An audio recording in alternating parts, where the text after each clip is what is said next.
టాలీవుడ్ లో దడ పుట్టిస్తున్నాయి IT raids. 3 రోజులుగా ఐటీ అధికారులు సోదాలు కొనసాగిస్తున్నారు. బిగ్ ప్రొడ్యూసర్స్ టార్గెట్ గా ఐటీ రైట్స్ కొనసాగుతున్నాయి. దీంతో ఈ దాడులు ఎక్కడి వరకు వెళ్తాయి, ఈ టైంలో దాడులు ఎందుకు జరుగుతున్నాయన్న కలవరం టాలీవుడ్ లో నెలకొంది. నిర్మాత దిల్ రాజు, మైత్రి మూవీ మేకర్స్ రవి, నవీన్ తో పాటు టాలీవుడ్ లోని 15 మంది ఇళ్లలో ఐటీ అధికారులు 3 రోజులుగా తనిఖీలు నిర్వహిస్తున్నారు. ఎస్వీసీ, మైత్రి మూవీ మేకర్స్, మ్యాంగో మీడియా సంస్థలకు సంబంధించిన కార్యాలయాలతో పాటు దిల్ రాజు, మైత్రి నిర్మాతలు రవి, నవీన్ తో పాటు దిల్ రాజు కుమార్తె హర్షితారెడ్డి ఇళ్లలో తనిఖీలు కంటిన్యూ చేస్తున్నారు ఐటీ అధికారులు. నిర్మాణ సంస్థలకు చెందిన బ్యాంక్ అకౌంట్లు, ఆస్తులను పరిశీలిస్తున్నారు. నిర్మాణ సంస్థల ఆదాయం, పన్ను చెల్లింపుల మధ్య తేడా ఉన్నట్లు ఐటీ అధికారులు గుర్తించినట్లు సమాచారం. పలు సంస్థలకు చెందిన వ్యాపార లావాదేవీల పత్రాలు స్వాధీనం చేసుకున్నట్లు తెలుస్తోంది. ఇటీవల విడుదలైన పుష్ప 2, గేమ్ చేంజర్, సంక్రాంతికి వస్తున్నాం సినిమాలకు సంబంధించిన లెక్కలపై కూడా ఆరా తీస్తున్నారు. ఈ సినిమాలకు సంబంధించిన కలెక్షన్లు, ఐటీకి సమర్పించిన వివరాలను అధికారులు పరిశీలించినట్లుగా సమాచారం. ఈ తనిఖీల్లో సినిమా ఇన్వెస్ట్మెంట్స్ పై ఆరా తీశారు. నిర్మాత సంస్థల ఆదాయం, పన్ను చెల్లింపు మధ్య తేడా ఉన్నట్లు అధికారులు గుర్తించారు. పలు సంస్థలకు చెందిన వ్యాపార లావాదేవీల పత్రాలను స్వాధీనం చేసుకున్నారు. బ్యాంకు లాకర్లను కూడా ఐటీ అధికారులు తనిఖీ చేశారు. ఆర్థిక వ్యవహారాలకు సంబంధించిన పలు పత్రాలను ఐటీ అధికారులు పరిశీలించారు. పారిశ్రామిక ఆధారాలతో కేసు నమోదు చేశాకే సోదాలు నిర్వహిస్తున్నారు. మొత్తం 55 బృందాలు ఈ సోదాల్లో పాల్గొన్నాయి. సంక్రాంతికి భారీ బడ్జెట్తో సినిమాలు తెరకెక్కించిన నేపథ్యంలో దిల్ రాజు నివాసంలో సోదాలు జరగడం ఇప్పుడు చర్చనీయాంశంగా మారింది. 3 రోజులుగా, 1 కాదు 2 కాదు, 3 రోజులుగా వరుసగా ఐటీ సోదాలైతే నిర్మాతల ఇళ్లలో కొనసాగుతున్నాయి. పూర్తి సమాచారం మా ప్రతినిధి కిరణ్ అందిస్తారు. కిరణ్. సునీల్, టాలీవుడ్ బడా నిర్మాతల ఇళ్లలో ఇంకా ఐటీ సోదాలు కొనసాగుతున్నట్టుగా మనం చెప్పాల్సింది. గడిచిన 3 రోజులుగా చాలా సుదీర్ఘంగా ఐటీ అధికారులు సోదాలు చేస్తున్నట్టుగా మనం చెప్పుకోవాల్సి ఉంటుంది. ఇంకా ఇప్పటికే వీరు సంబంధించిన వ్యవహారాలకు సంబంధించి కావచ్చు, ఇటీవల వీరు విడుదల చేసిన సినిమాలకు సంబంధించి ఆర్థిక లావాదేవీల మీద కూడా మొత్తంగా అయితే ఐటీ అధికారులు సోదాలు చేసినట్టుగా తెలిసింది. ఇక ముఖ్యంగా ఈ 3 సినిమాలకు సంబంధించి ఇటీవల కాలంలో విడుదలైన బడా సినిమాలకు సంబంధించి దిల్ రాజు ఆయననే మొత్తం నేతృత్వం వహిస్తున్నారు కాబట్టి అతడి ఆర్థిక లాభాల మీద కూడా పూర్తి స్థాయిలో ఐటీ అధికారులు దృష్టి సారించినట్టుగా తెలిసింది. 2021 తర్వాత ఇటు దిల్ రాజు ఐటీకి సంబంధించిన బ్యాలెన్స్ షీట్ను దానికి సంబంధించి మన పూర్తి స్థాయిలో వెరిఫై చేయనట్టుగా తెలుస్తుంది. 21 మాత్రమే అతడు ఐటీ రిటర్న్కి సంబంధించి కావచ్చు, ఐటీ బ్యాలెన్స్ షీట్కి సంబంధించి కూడా చూపించినట్టుగా తెలుస్తుంది. కాబట్టి ఆ తర్వాత దిల్ రాజు ఆర్థిక లావాదేవీలు, సన్నిహితులు, బంధువులకు సంబంధించిన ఆర్థిక లావాదేవీలు, అకౌంట్లకు సంబంధించిన ట్రాన్సాక్షన్ సంబంధించి కూడా ప్రస్తుతానికైతే చాలా క్షుణ్ణంగా పరిచినట్టుగా తెలుస్తుంది. చాలా కీలక డాక్యుమెంట్స్ కూడా స్వాధీనం చేస్తుంది. ఎందుకంటే దిల్ రాజు కొద్ది రోజుల క్రితం సంబంధించిన ఏదైతే బడా సినిమాలు ఆయన తీశాడో దానికి సంబంధించి కూడా పెద్ద మొత్తంలో ఇన్వెస్ట్మెంట్ చేశాడు. అంతకు మించి లావాదేవీలు వచ్చినట్టుగా ఇప్పటికే కొంత యూనిట్ వెళ్ళుకున్న నేపథ్యంలో వీటికి సంబంధించి లావాదేవీల ప్రక్రియ ఏ విధంగా జరిగిందన్న మీద ఐటీ అధికారులు దృష్టి సారించినట్టుగా తెలుస్తుంది. సునీల్. కిరణ్, అయితే నిన్న దిల్ రాజు సతీమణిని బ్యాంక్ కు తీసుకెళ్లారు అధికారులు. మరొక ప్రక్క హర్షితారెడ్డి, దిల్ రాజు కుమార్తె ఇండ్లలో కూడా సోదాలు జరుగుతున్నాయి.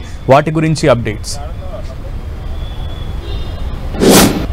ప్రస్తుతానికైతే అటు దిల్ రాజు కుటుంబ సభ్యులను కూడా కొంతమందిని, ఎందుకంటే అతడు ఆర్థిక లావాదేవీలు చేశాడని కూడా ఉన్నాయి కాబట్టి కేవలం ఆయన ఒక్కడే కాకుండా కూతురు, భార్య సంబంధించిన వాళ్ళ అకౌంట్స్ని వెరిఫై చేశారు. పలుమార్లు బ్యాంకు తీసుకెళ్లి లాకర్లు, డిజిటల్ లాకర్లతో పాటు వివిధ అంశాలకు సంబంధించి కూడా క్షుణ్ణంగా పరిశీలించారు. వీటితో పాటు పుష్ప 2 ఎవరైతే ఉన్నారో అటు సుకుమార్ను కూడా ప్రస్తుతానికైతే ఇంకా వారికి సంబంధించిన ఇళ్లలో సోదాలు సంబంధించి కేవలం 55 బృందాలు, సుమారుగా 15 మంది సంబంధించిన చోటా బడా నిర్మాతల ఇళ్లలో కూడా ఐటీ అధికారుల సోదాలు కొనసాగుతున్నాయి. మొదటి రోజు కాకుండా 2వ రోజు దిల్ రాజు కూతురుతో పాటు భార్య సంబంధించిన అకౌంట్లను కూడా పూర్తిగా వెరిఫై చేశారు. పలుమార్లు వారికి సంబంధించిన బ్యాంకు అకౌంట్లను వెరిఫై చేశారు. లాకర్లు కూడా తనిఖీ చేశారు. అందులో నిల్వలు ఎట్లా ఉన్నాయి, ఎప్పటి నుంచి మెయింటైన్ చేస్తున్నారు, ఏంటన్న వివరాలు కూడా సేకరించారు. కానీ మొత్తంగా సంక్రాంతికి సంబంధించిన సినిమాల విడుదల తర్వాత వాటికి ముందు పెట్టుబడులు ఏ విధంగా వచ్చాయి, తర్వాత లావాదేవీలకు సంబంధించిన పెట్టుబడులు కావచ్చు, వాటికి సంబంధించిన లావాదేవీలను ఏ రూపంలో ఎక్కడికి మళ్లించారు, అందుకు సంబంధించిన ట్యాక్స్ ఉందా లేదా, ఐటీ రిటర్న్స్ చూపించారా, అందుకు సంబంధించిన పూర్తి వివరాలు వీరి దగ్గర ఉన్నాయా లేదని కూడా పరిశీలిస్తున్న పరిస్థితి కనిపిస్తుంది. ఉదయం నుంచి మైత్రి మూవీ మేకర్ సంబంధించిన కార్యాలయంలో కూడా చాలా చాలా సుదీర్ఘంగా కొనసాగుతుంది. ఇందులో ఈ కార్యంలోనే చాలా కీలక వివరాలు కూడా సేకరించేసింది. ముఖ్యంగా ఐటీ సంబంధించిన వ్యవహారం చూసేవారు, అకౌంట్స్ వివరాలను కూడా వారు కొంత మెయింటైన్ చేసే వారి దగ్గర నుంచి కూడా కీలక సమాచారం రాబట్టే ప్రయత్నం చేస్తున్నారు. 3 రోజులుగా చాలా సుదీర్ఘంగా 55 బృందాలు కూడా ప్రస్తుతానికైతే సోదాలు కలిసి, ఎందుకంటే తెలుగు రాష్ట్రాల్లో ముఖ్యంగా తెలుగు ఇండస్ట్రీకి సంబంధించి కూడా ఇంత పెద్ద మొత్తంలో ఐటీ రైడ్ జరగడం మనం మొదటిసారిగా చెప్పవచ్చు. ఎందుకంటే పాన్ ఇండియా లెవెల్లో తెలుగు సినిమాలు కూడా నరుగుతున్నాయి. దీనికి సంబంధించి పెద్ద మొత్తంలో పెట్టుబడి కావచ్చు, అందుకు సంబంధించిన లావాదేవీల వ్యవహారం కూడా కొనసాగుతుంది. కాబట్టి స్థాయిలో ఐటీ అధికారులు తనిఖీ చేసినట్టు తెలుస్తుంది. కానీ ఈ రోజుతో ఐటీ ఉన్నతాధికారుల సోదాలు ముగుస్తాయా, మరికొన్ని రోజుల పాటు సాగుతాయా?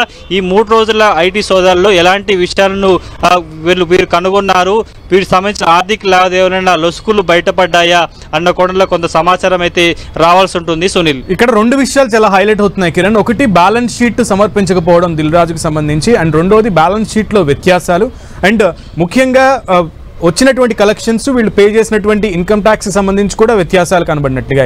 ఎవరెవరు ఏ నిర్మాతలు ఈ వ్యత్యాసాలు ఉన్నాయి, ఏ నిర్మాతల ఇళ్లలో సంబంధించిన సంస్థల్లో? ప్రధానంగా మనం దిల్ రాజుకు సంబంధించిన బ్యాలెన్స్ షీట్ 2021లో ఆయన అప్డేట్ చేశారు. ఆ తర్వాత ఎలాంటి అప్డేట్ లేదు. కాబట్టి అప్పటి నుంచి, ఎందుకంటే 21 అంటే సుమారుగా 4 ఏళ్ల పాటు, అదే 3.5 ఏళ్ల పాటు మన దీనికి సంబంధించిన వ్యవహారం సంబంధించి చూడాల్సింది. ఇప్పటికే ఆయన 3.5 ఏళ్లలో చోటా బడా సినిమాలు కూడా నిర్మించారు. వాటికి సంబంధించిన సినిమాల ఇన్వెస్ట్మెంట్ ఏ రూపంలో తీసుకువచ్చారు, ఎవరెవరికి ఈయనకి ఆర్థికంగా వెన్నుదన్నుగా నిలిచారు, ఆ తర్వాత లాభాలను ఏ రూపంలో దారి మళ్లించారు, ఎంత లాభం వచ్చింది ఏంటనేది కూడా ప్రతిదీ ఉంటుంది. ఎందుకంటే ఒక ఇండస్ట్రీస్ కావచ్చు, ఏదైనా సంబంధించి కూడా ఖచ్చితంగా ఆర్థిక లావాదేవీలు నష్టాలకు సంబంధించిన ప్రతి వివరాలను కూడా పొందుపరుస్తుంటారు. కాబట్టి సినిమా అనేది కొన్ని కోట్ల రూపాయలకు సంబంధించిన ఇన్వెస్ట్మెంట్ ఉంటుంది. అంతే ధరగా అందుకు డబుల్గా అందుకు సంబంధించిన లావాదేవీలు వస్తాయి. కాబట్టి ట్రాన్సాక్షన్ అంతా ఏ విధంగా జరుగుతుంది అన్న కోణంలో ప్రధానంగా ఐటీ అధికారులు దుస్సరించారు. కాబట్టి ముఖ్యంగా బ్యాలెన్స్ షీట్ సంబంధించిన అప్డేట్ ఆ తర్వాత ఎందుకు చేయలేదు, ఆ తర్వాత దిల్ రాజు కావచ్చు, దిల్ రాజు సన్నిహితులు కావచ్చు, దిల్ రాజుకి వెనుదండుగా నిలుస్తున్న మిగతా నిర్మాతలు చోటా బడా ఉంటారు, ఇందులో రాజకీయ ప్రముఖులు ఉంటారు, వ్యాపారవేత్తలు ఉంటారు, రియల్టర్లు ఉంటారు. కాబట్టి వారి రూపంలో ఏ విధంగా వచ్చిందన్న కోణంలో కూడా ప్రస్తుతానికైతే ఐటీ ఉన్నతాధికారులు కొంత దర్యాప్తు చేసినట్టుగా తెలుస్తుంది. కానీ మొత్తంగా ఎంటైర్గా గడిత 3 రోజులుగా దిల్ రాజు చుట్టే ఐటీ అధికారుల తనిఖీలు కొనసాగుతున్నట్టు చెప్పుకోవాల్సి ఉంది. ఇందులో పుష్ప 2, ఎందుకంటే ఆయన పుష్ప 2లో నిర్మాత చాలా కీలకంగా ఉన్నారు, అందులో కూడా షేర్స్ ఉన్నాయి. కాబట్టి ఆయన భాగస్వామ్యం ఏంటి, ఆయనకి ఏ రూపంలో షేర్ ఇచ్చారు, ఆ షేర్ సంబంధించిన లావాదేవీలు ఏ విధంగా కొనసాగించినది కూడా కొంత చూడాల్సి ఉంటుంది. కాబట్టి మైత్రి మూవీ యూనివర్స్తో పాటు వివిధ వ్యవహారాలకు సంబంధించిన వారు ఏ విధంగా ఆర్థిక లావాదేవీలు చేస్తే దానికి సంబంధించిన లెక్కలు ఏమైనా ఉన్నాయా, లొసుకులు ఉన్నాయా అన్న కోణంలో అధికారుల దర్యాప్తు కొనసాగుతుంది. ప్రస్తుతానికి అయితే 3వ రోజు ఐటీ అధికారుల సోదాలు ముగుస్తాయా లేకపోతే కంటిన్యూ అవుతుంది. ఎందుకంటే 3 రోజులుగా వరుసగా నాన్ స్టాప్గా జరుగుతున్న నేపథ్యంలో సినిమా ఇండస్ట్రీకి సంబంధించిన పెద్దల్లో కొంత గుబులు పుట్టిస్తున్నట్టుగా మనం చెప్పుకోవాల్సి ఉంటుంది. కిరణ్, అయితే ముఖ్యంగా ఈ 3 రోజులుగా జరుగుతున్నటువంటి సోదాల్లో ముఖ్యంగా పాన్ ఇండియా స్టార్ డైరెక్టర్లు, పాన్ ఇండియా స్టార్ నిర్మాతల ఇళ్లలో జరుగుతున్నటువంటి సోదాలని ఏ రకంగా చూడాలి? ఐటీ అధికారులు ఏమైనా లీకులు ఇచ్చారా ఈ 3 రోజులకు సంబంధించిన సోదాల్లో? కొంత, ఎందుకంటే ఎప్పుడు లేని విధంగా తెలుగు ఇండస్ట్రీకి సంబంధించి కూడా పాన్ ఇండియా తరహా సినిమాలు తీస్తుంది. పాన్ ఇండియా సినిమాలు తీయడం అంటే కొన్ని వేల కోట్ల రూపాయలకు సంబంధించిన ఇన్వెస్ట్మెంట్ ఉంటుంది, లాభాలు ఉంటాయి. కానీ వీధికి వెన్నుదన్నుగా ఉంటూ సహాయ సహకారాలు అందించి కావచ్చు, ఏదన్నా ఒక ఇండస్ట్రీకి సంబంధించిన మనం దాన్ని రన్ చేయాలంటే కూడా పెట్టుబడుల సేకరణ ఉంటుంది, ఆ తర్వాత లాభాలకు సంబంధించిన వాటాలు కూడా ఉంటాయి. కాబట్టి 3 పెద్ద సినిమాలు తీశారు, పాన్ ఇండియా లెవెల్ తీశారు. కాబట్టి కొన్ని వేల కోట్ల రూపాయలకు సంబంధించిన పెట్టుబడులు ఉంటాయి, లావాదేవీలు ఉంటాయి. కాబట్టి వీరు విధంగా చేసి కొంత కీలక సమాచారం రాబట్టారు. ఎందుకు 21 తర్వాత దిల్ రాజు చాలా సినిమాలకి ప్రొడ్యూస్ చేశారు. కాబట్టి ఆ డబ్బులను ఏ రూపంలో మళ్లించారు, ఎవరెవరి ఖాతాల నుంచి మళ్లించారు అనేది కూడా ప్రధానంగా ఉంది. కానీ ప్రస్తుతానికి అయితే చాలా గోప్యంగా సుదీర్ఘంగా ఐటీ ఉన్నతాధికారుల తనిఖీలు సాగుతున్నట్టుగా చెప్పవచ్చు. 3 రోజులు ఏమైనా కంక్లూజ్ వస్తుందా, కంటిన్యూ అవుతుందని మాత్రం కొంత ఆ ఇండస్ట్రీ మొత్తం ఆసక్తిగా చూస్తున్న పరిస్థితి. Okay Kiran, let's see. Thank you.